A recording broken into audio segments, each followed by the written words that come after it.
I just wanted to be able to create this magic, you know.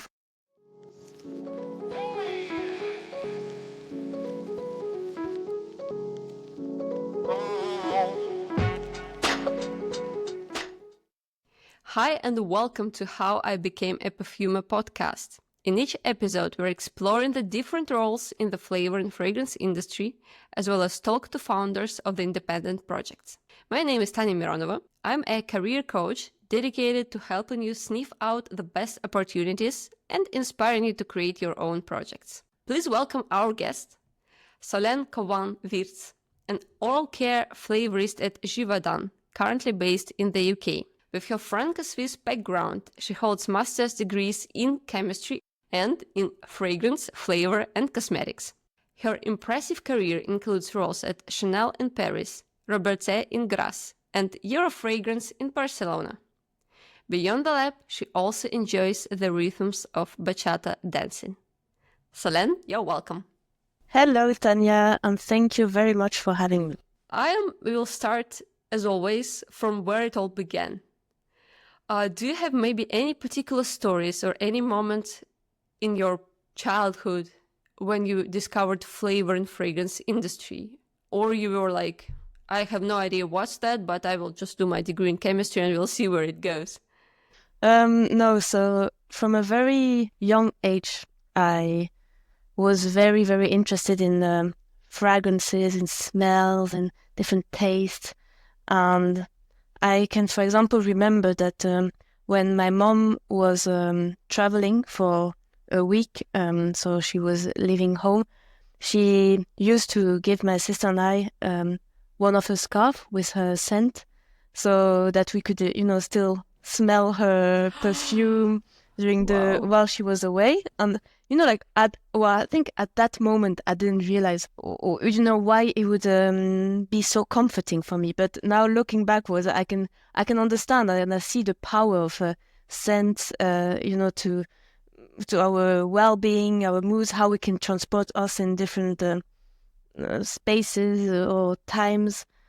And also, probably another memory that I have and that I'm still doing it is when I go to the supermarket, and also as a child, I would spend so much time in the washing powder and softener alley because I would just open every bottle and then smell them. And when I was also when my mom told me that I could choose a shampoo bottle or a body wash, I would go there, open all the bottles, and then smell them one by one and choose the perfect one, So I just loved smelling. Just really, really enjoyed it. And then, looking at the package, and if it says, paradise or tropical island, I don't know, something like this, just smell it and then imagine myself, on a tropical island or something.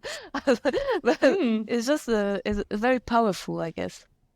Very interesting preferences. And your mom seems to be really a magician. She knew something because now everyone proved that it works and how it works. But back at times, I don't know if it was me as a child who was asking to have this, or I don't remember how it started, but I remember having her scarf and sleeping with her scarf to feel her next to me. Oh, is there any particular perfume? Maybe you remember your mom's, or it was mostly your mom's scent. She wears different perfumes, but then tends to go to the same ones, but not only one, but one of them is Chanel No. 5, which is, I guess, a classic one. And so it was a mixture of perfume and also just her own smell. Yeah, it's also, I guess, very important because it's a perfume, but it's on her. Yes. Well. Then how it all developed, you were interested in smells, then you decided, all right, how could I go there? Or there was no too much thinking about it? So, every year at the beginning of the school, we had to fill a little form for each teacher saying what's our name, our age, family situation, and blah, blah, blah. And then also what we would like to become one day. And so every year we, you kind of had that thought. And because I was so much interested in smells and scents, I don't know exactly how or when exactly I discovered the job as a perfumer, but I, at a very, very early stage, I think about 13 years old, I was already writing Perfumer in that little form. It's your Swiss Franco heritage, I believe, because most of the people have no idea at the age of 13 that this profession exists. Yes, probably. So you just were writing like Perfumer, and do you maybe remember the reaction, or it was like a normal thing, like? I don't think we were many writing perfumers. No, I don't it think was either. Really the most popular job, but no, there was no particular reaction. But you started manifesting it to yourself, I believe. I mean, you started thinking about yourself as a perfumer, and then projecting it further, and then... Yes, I just wanted to be able to create this magic, you know. For me, that it's kind of magic. It's in a bottle. You've got this juice that just by smelling will transport you somewhere or make you feel, you know, good or happy. For me, it's magic in a bottle, and I wanted to be able to create this. Yeah. And I believe like choosing schools according to that was your main main theme for some time, because you have 2 master degrees. Yes. Did you have to receive first degree in chemistry and then in fragrance, flavor and cosmetics, or? From my understanding, chemistry was quite nice to have in that industry to understand better how ingredients work together, and also like chemistry is also a bit of magic. It's like 2 ingredients reacting together, giving another ingredient. It's fantastic. And one of my favorite was organic chemistry. So, you know, like those reactions. So I thought I would study chemistry, and I thought it would be also safe to have, because perfumes seemed a bit of not accessible, or you know, like not accessible really if you don't know someone, or like exactly your parents are not perfumers, though your mom seems to be a magician anyways. Yeah, so I didn't have anybody in my network or in my family, friends who worked in that field, and it seemed not really, it seemed far away and very unsafe, and a bit like when you're a child and you say, I want to become a famous singer or a celebrity or something. You know, it's like, it seems a bit risky. So I thought I would do chemistry first, and then after this master in chemistry, I still wanted really to become a perfumer or work in this industry in creation. And then I added another master in flavor, fragrance, and cosmetics to have this specialty. How did you choose the second school? Because I believe it was the same university for both of us, a university called d'Azur, which we are talking about, which is now called University Côte d'Azur. At that time, I guess it was Nice Sophia Antipolis. Yeah, exactly. It wasn't that easy. It was not straight. so basically, after my master in chemistry, I applied for l'ISIPCA, which is the most famous school to become a perfumer. Yeah. And at the same time, as you do, you know, like once you finished, you graduated, you apply to different stuff because you're not sure which one you will get, right? Exactly. So I also applied for a PhD in more in flavors. So and then I got both. Wow. And yeah, lucky. And then I did the first week at l'ISIPCA, but you have to find a company to do the like it's called apprenticeship, yeah? Mm-hmm. Yes, exactly. Yeah, very interesting system. For many people who are outside of France, I believe they have no idea what's that about. But maybe in a couple of words you could say about this company finding. Yes, so it's a very good system actually, and you actually study at the university, and then at the same time you work in a company, and there are different systems depending of the universities. Some do like 2 months at school, then 2 months at work, or some others do 3 days at the university and 2 days at the company. It's a different. It depends of the school and the system, but then basically you study and work at the same time. Mm-hmm. And I also find it very cool if you could find a company, as you've said. Exactly, and then it gives you also like the work experience, and you apply what you learn at school, so it makes it very interesting. And also it gives you like a first entry in the actual working world, and also a network, and you start. It's really good, and unfortunately I couldn't find a company to do this apprenticeship, and I was asking around me and some people what would they do in my situation, and most of them were like, the PhD will bring you one step higher, right? Because I already had a master degree, and I couldn't really continue Izipka without a company as well. It would have been more difficult. So I chose the PhD and left Lizipka. And the PhD was also sponsored by a company from the flavor and fragrance industry. And unfortunately, after 3 months, there was no money anymore to sponsor me. So I ended up with nothing. So with no PhD and no Izipka. And I had to start again. So I went back working at Chanel, where I did my final master thesis. Not a bad thing. No, not a bad thing. And I was very lucky to be able to go back there. I mean, I didn't stay too long without a job, so that was good. I went back there, but I was working in the patent development department on technology watching, competitive intelligence, but not in the creation, not in the...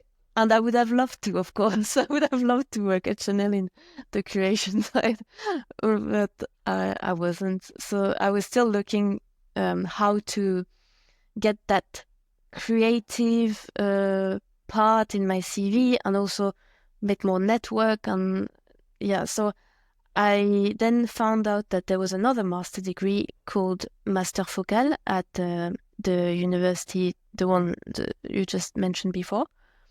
And this one was specialized in fragrance, flavors, and cosmetics, and was also working in a system with a company where you do some days at work and some days at the university. And then that time I found the apprenticeship at Robertet in Grasse, so I could work there and at the same time study at the university and learn more about fragrance, flavors, about analysis, about creation, about learning the ingredients, also the quality stuff, regulation. So it was a good year to learn more about this world and to slowly start a network. Having more contacts and having this experience and the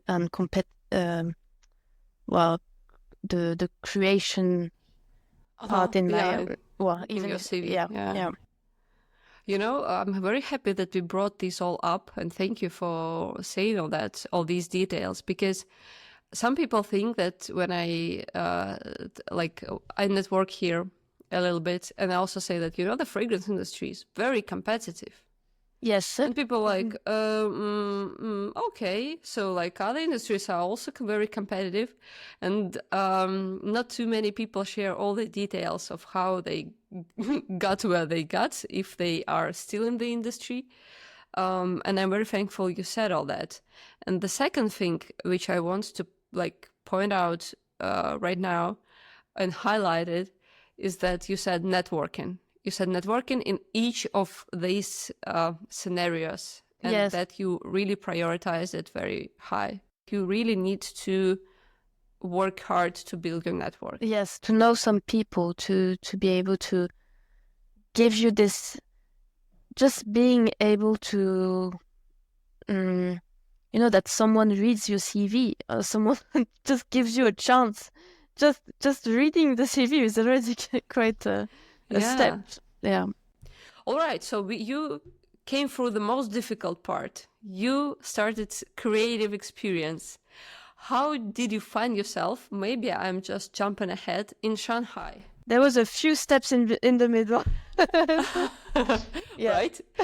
So we could talk about them. Yeah. So basically, I worked. I did that year in south of France, studying this other master degree and also working at Robertet, more in the analytical department. And then I moved to Spain, to Barcelona, where I started to work at Eurofragrance and as a perfumer analyst. But what I really wanted, what I was really, really interested in was creation. I really wanted to move into creation. And I so like to look at you and you're saying what I really wanted. I feel like, it's something so genuine in you saying that. Yes, Really.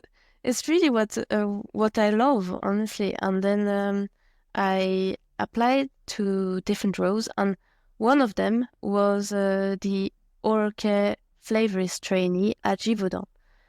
And I actually never thought about Oral Care Flavorist. I knew the flavorist job existed, of course, and perfumers, and I knew that there was different categories of products where there were, if it is in perfumery or flavors, but I never actually thought about oral care specifically. Me neither before I saw your profile at LinkedIn. Yeah, you don't think about this usually. And then I thought, well, that's quite interesting because, of course, my first love was perfumes, but what I really like is the smell of clean, the hygienic aspect. Yeah, because when you mentioned laundry department at the supermarkets, I was thinking like, all right, I could imagine shower gels, but not go into the laundry department for me personally. I prefer the laundry department. That's my favorite. So I really like the smell of cleanness, and then oral care is also about clean sensation and hygienic and making people feel more comfortable and more confident when they smell, they speak. So I was really, interested into it, and I was like, oh yeah, that's actually something that I could like really. And then I applied to this job, and it was located in China, Shanghai. So when I got it, I was like, yeah, let's go.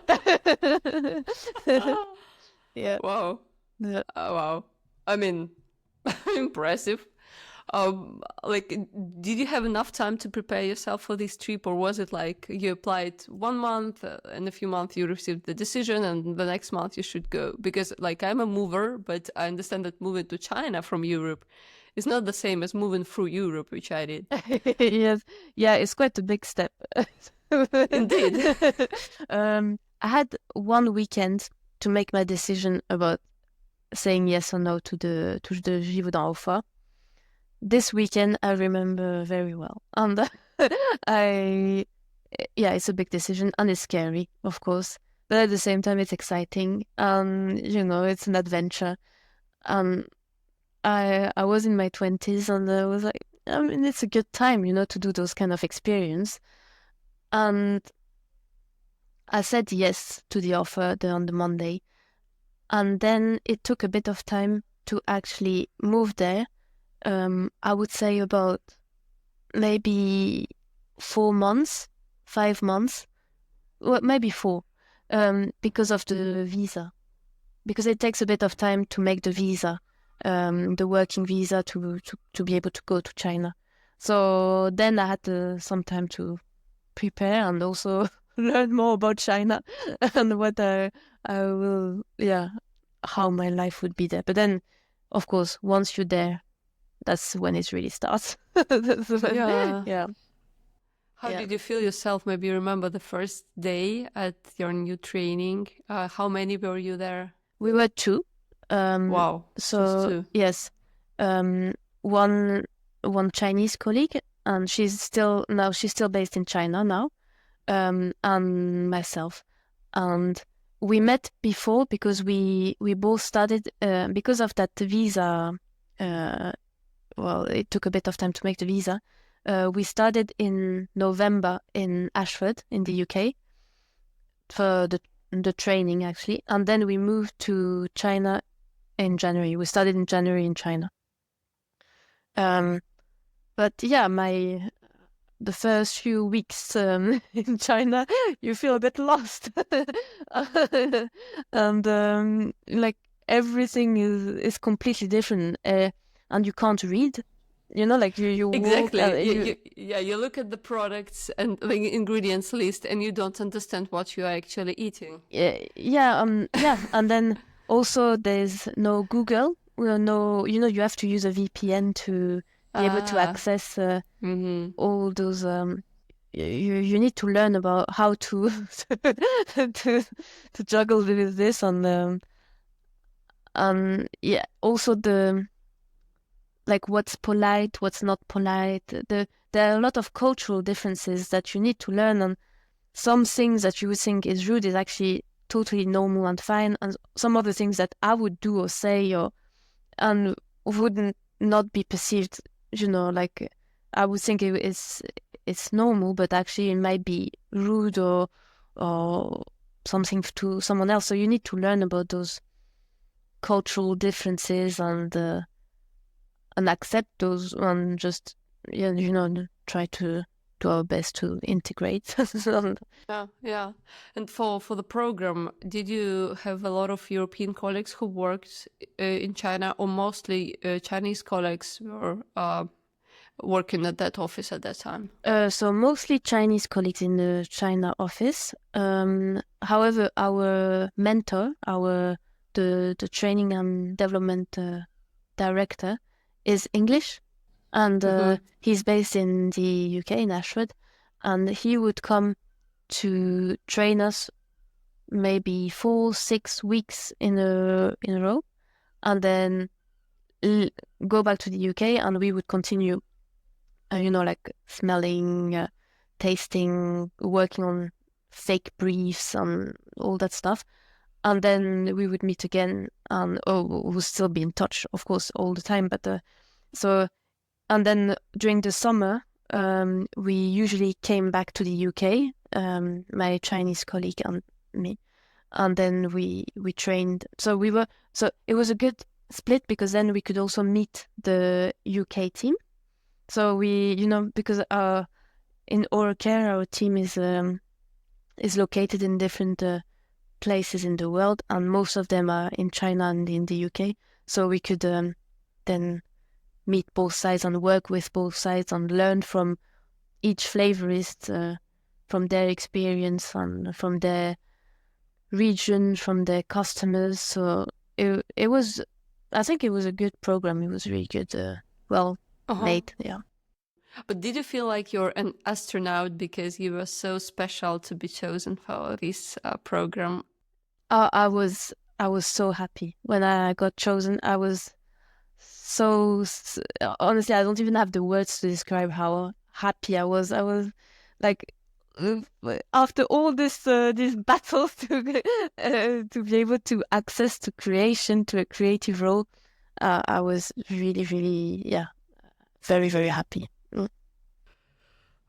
I'm also happy looking at you. I believe these is the moments where we need the video cast to take place. Yeah. But after the Chinese experience, you moved to the UK and continued working on oral care.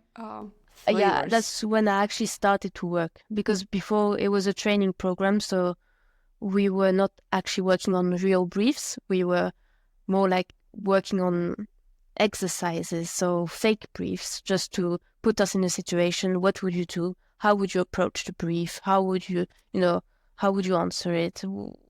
And just to prepare us for the real life.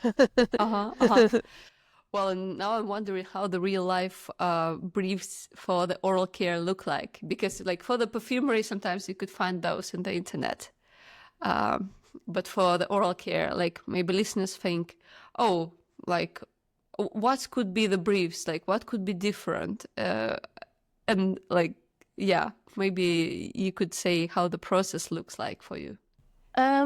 So I think the process is quite similar to perfumery. So we receive briefs from a company. They would usually brief several fragrance houses at the same time to put us in competition. And briefs can go from a very classic mint toothpaste that will provide a clean sensation and freshness and cooling and, a very, very classic, what normal... Okay, looks like mint again.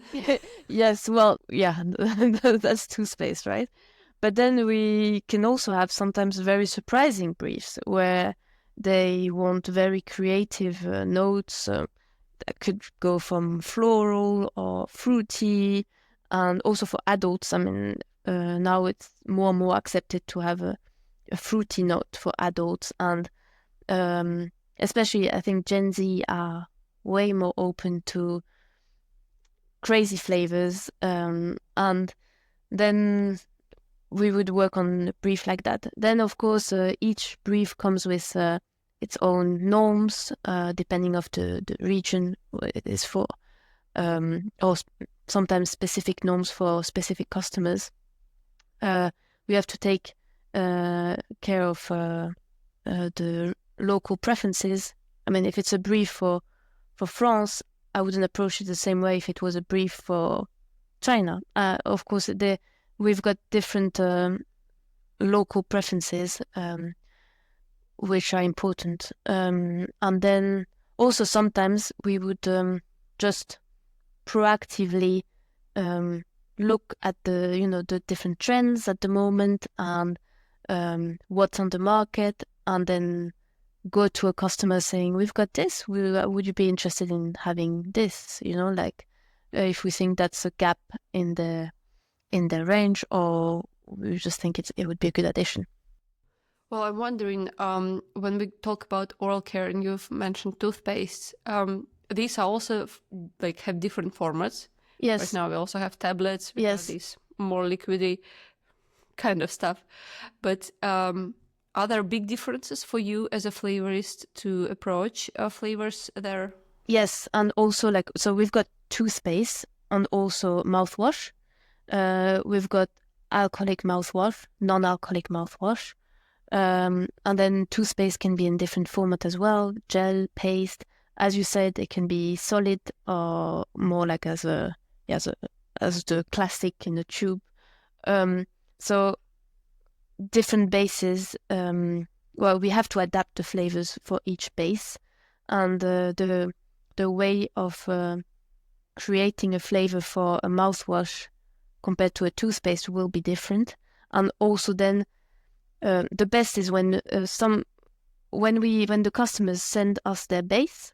That's really good, because then we can really adapt the flavor to the base, because in the base you can add actives, and these will probably bring a taste that is not something that is looked for. Like it can be quite astringent, bitter, or metallic, sour, depending of what sort of actives they use, and we would usually have to cover this taste. So then you have to also design a flavor that will be able to cover this. Yeah, masking it. Yeah. Do you have maybe any golden standards products because in the fragrance industry, you mentioned today Chanel No. 5, people are still inspired by it. Yeah. Are there any iconic products of this kind?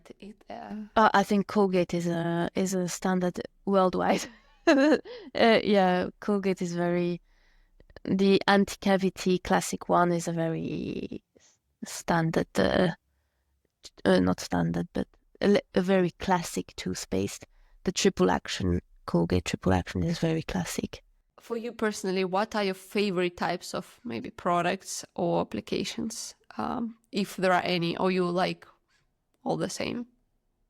I like working for, limited edition toothpaste. So something special, Yes.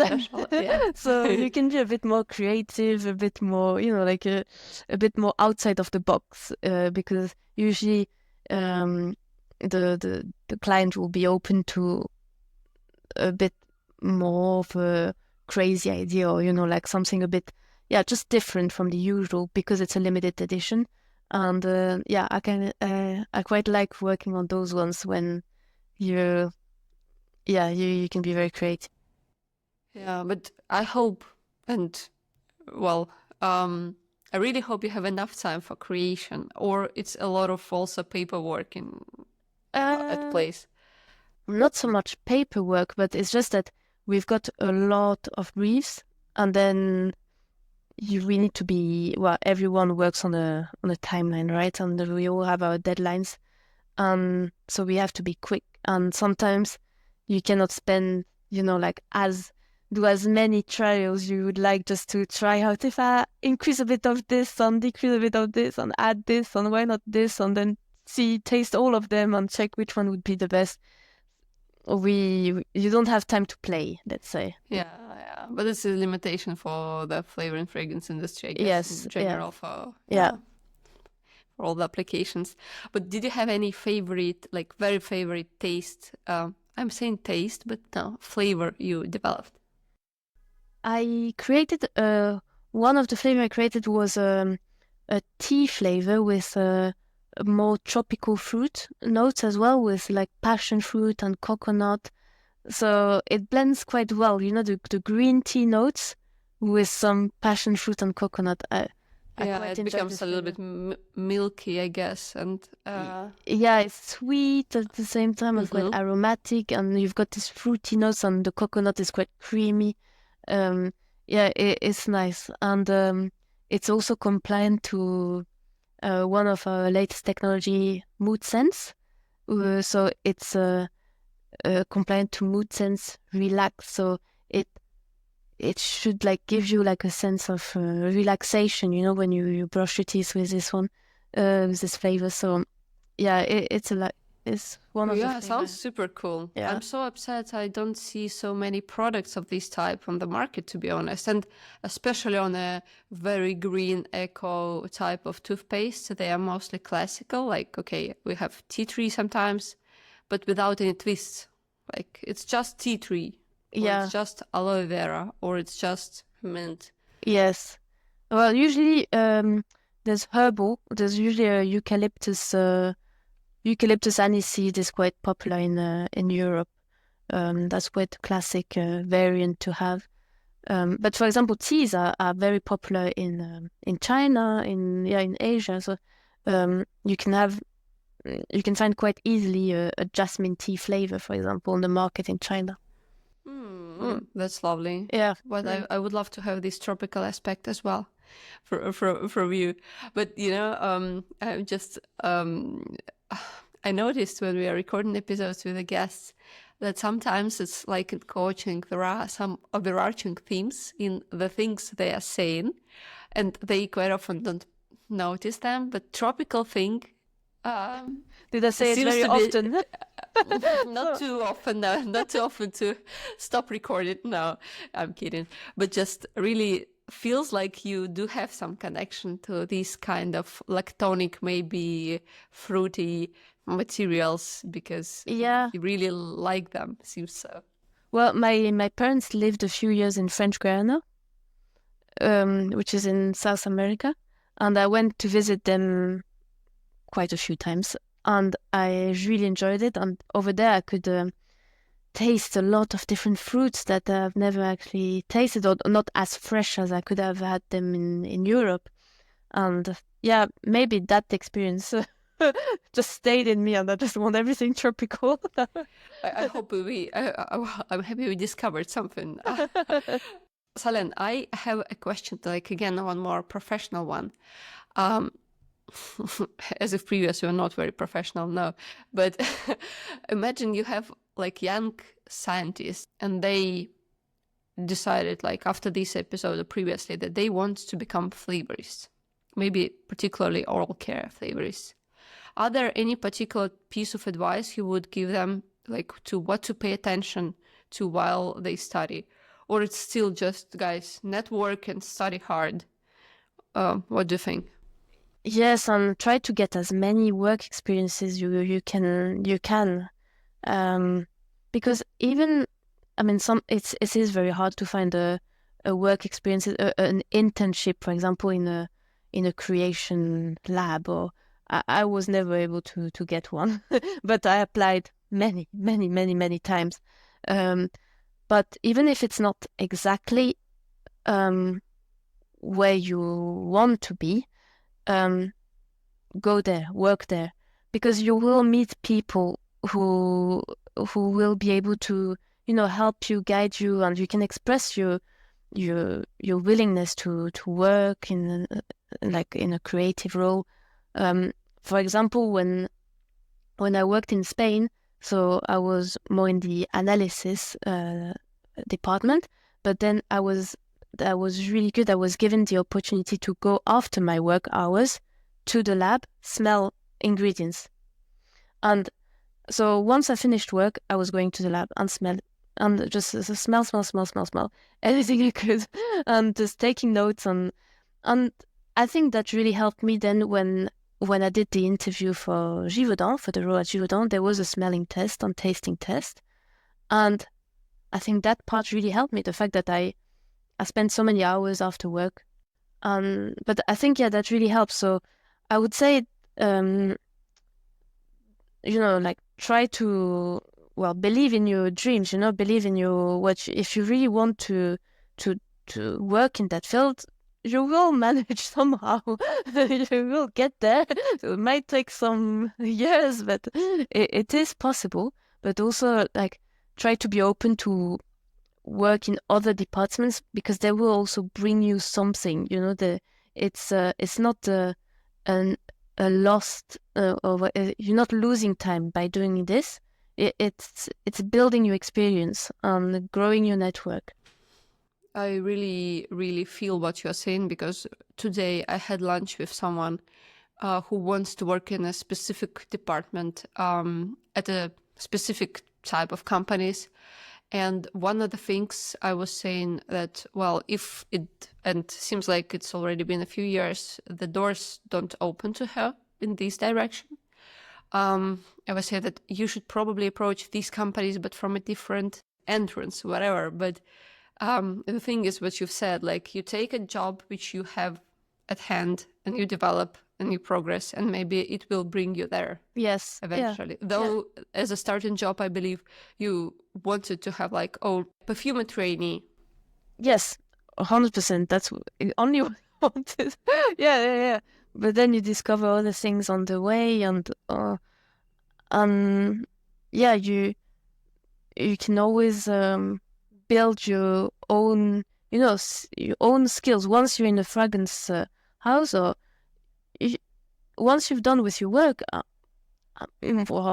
Hopefully people would be okay if you go smell ingredients, or spend more time actually in the company to just grow your own skills. Right. Yeah, I believe it's just respect for each other.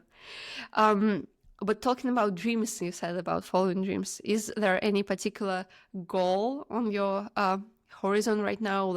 I don't know what that might be, but if it's something you want to share before the Blitz questions. Well, I'm always happy to learn more and learn about more regions, more customers, trying to also understand better local preferences in different parts of the world, and create always more and more. Also create for new markets, new customers, having new challenges, new oral care challenges, and new briefs, maybe surprising flavor directions. And Yeah, I hope we will follow your surprising flavor directions, because in my Danish experience, there are not too many. Sometimes I wish for more. Yeah. Well, Solène, many thanks. I've also prepared a few blitz questions. Okay. What is this? Like breathe in, breathe out. No, so Sounds far it was scary. stellar. Well, the first one. Do you have a favorite scent that reminds you of home? Home, I would say any marine notes, because I grew up near the ocean, so in Brest. So anything like, marine, seaweed, all those salty notes, I would say they will remind me home. Where is your favorite place to relax after a busy day? I like going to the gym and lifting some weights. Oh, And also I love dancing. I really do. So going to dance bachata, that's really my escape. What's the most unexpected ingredient which you've personally used in a flavor? There are a lot of them that before joining Oral Care, I would not have expected to be in Oral Care flavor. For example, cumin seed. That's You used cumin in a mouthwash or wow, Yeah. in Oral Care. Oh, wow. Or also like patchouli, sandalwood. That's for me, that's very surprising. Now it feels more normal because I'm just in that world. But initially, I was just like, really? Same reaction. Yeah. So there are a lot of notes that you would not expect in Oral Care flavors. Cool. Yeah. Something new again. What's your favorite book?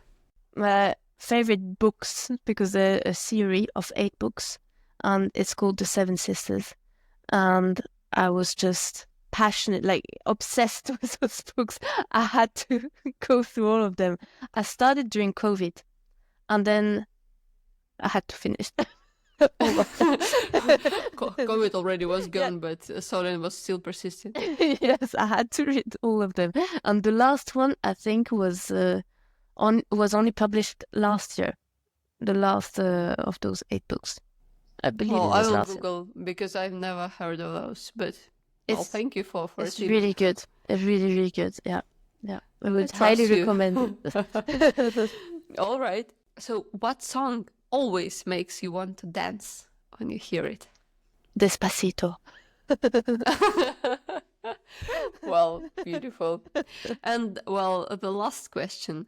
What's maybe one flavor trend which you predict will take off next year? But now I understand that this question might be only for a specific region, I believe. Yes. So it's very difficult to say just for the world because we're at different speed in the world and people like different, it's very linked to local tastes and local trends because also it's linked to what are the local food and beverages trends. So sometimes it's also linked to that, like for example, all the milk tea, bubble tea that was really trendy in Asia. So they're very, very familiar with this kind of taste.